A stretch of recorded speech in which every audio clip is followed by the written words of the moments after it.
जब एक हाईकोर्ट जज के सरकारी आवाज से जले हुए नोटों की बू आई तो पूरा सिस्टम हिल गया। सुप्रीम कोर्ट ने जांच बिठा दी और अब संसद में महाभियोग की तैयारी हो रही है। लेकिन तभी एक शख्स कूद पड़ा, कपिल सिब्बल। ये गलत बात है, ये असंवैधानिक है। तो सरकार क्यों इसमें दखलंदाजी कर रही है? सवाल है, बेगानी शादी में अब्दुल्ला दीवाना क्यों बन रहे हैं सिब्बल? क्या उन्हें वाकई न्यायपालिका की चिंता है या फिर किसी खास जज को बचाने की बेचैनी? मामला गंभीर है। दिल्ली हाईकोर्ट के जज यशवंत वर्मा के घर लगी आग ने खोले नोटों के राज। जांच रिपोर्ट कहती है मामला कथित पैसे के लेन देन और भ्रष्टाचार का है। सुप्रीम कोर्ट ने 3 जजों की कमेटी बनाई, रिपोर्ट राष्ट्रपति तक पहुंची और अब राज्यसभा में कार्रवाई की तैयारी हो रही है। उपराष्ट्रपति और राज्यसभा के उपसभापति इस मामले पर कई बार मुखरता से अपनी बात रख चुके हैं और न्यायपालिका में लगी भ्रष्टाचार की दीमक पर सवाल उठा चुके हैं। लेकिन इस एक्शन में सबसे ज्यादा परेशानी किसे हो रही है? कपिल सिब्बल को। दो ही बातें हो सकती हैं, सरकार इनसे कुछ नाराज है किसी बात पे, वो किसी नहीं मालूम, या ये चाहते हैं कि इसको ये मौका है कि एनजीएसी दोबारा लाई जाए और सुप्रीम कोर्ट को प्रेशर किया जाए कि ये नियुक्ति जजों के हमारे हाथ में थे। दूसरी बात ये। तीसरी बात, किसी ने जान के इनको फ्रेम किया है। हाँ, और अगर फ्रेम किया है तो फिर दिल्ली पुलिस को इन्वेस्टिगेशन करना चाहिए ना। वो क्यों नहीं इन्वेस्टिगेशन किया?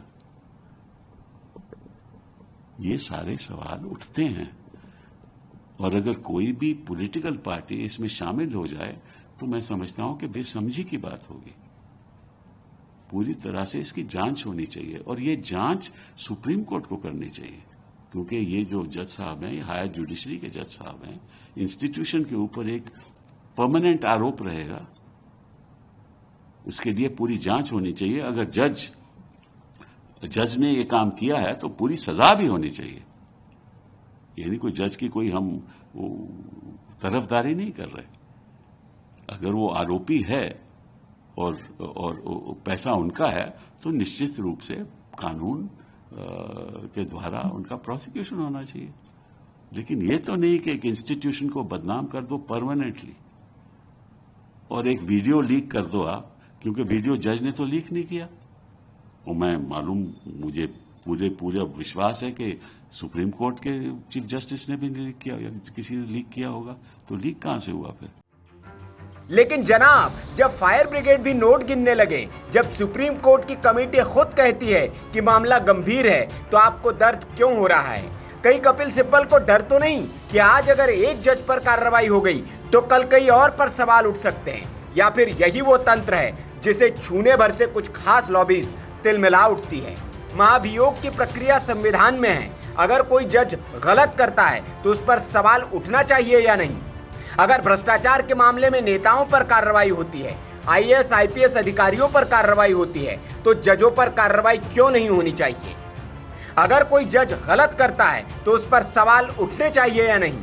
कपिल सिब्बल का तर्क है कि जजेस इंक्वायरी एक्ट 1968 के तहत केवल संसद को ही जज के आचरण की जांच और जवाबदेही तय करने का अधिकार है। उनका कहना है कि इन हाउस जांच एक प्रशासनिक प्रक्रिया हो सकती है, लेकिन वो महाभियोग की संवैधानिक प्रक्रिया का विकल्प नहीं हो सकती। अब सवाल ये है कि जिन्हें साजिश नजर आ रही है, क्या वो सिस्टम में सफाई से घबरा रहे हैं? अब देश पूछ रहा है, क्या कपिल सिब्बल न्याय के नाम पर किसी जज की ढाल बन रहे हैं या फिर उन्हें किसी और चीज का डर सता रहा है? Bureau report, VK news. VK news, राष्ट्र के नाम।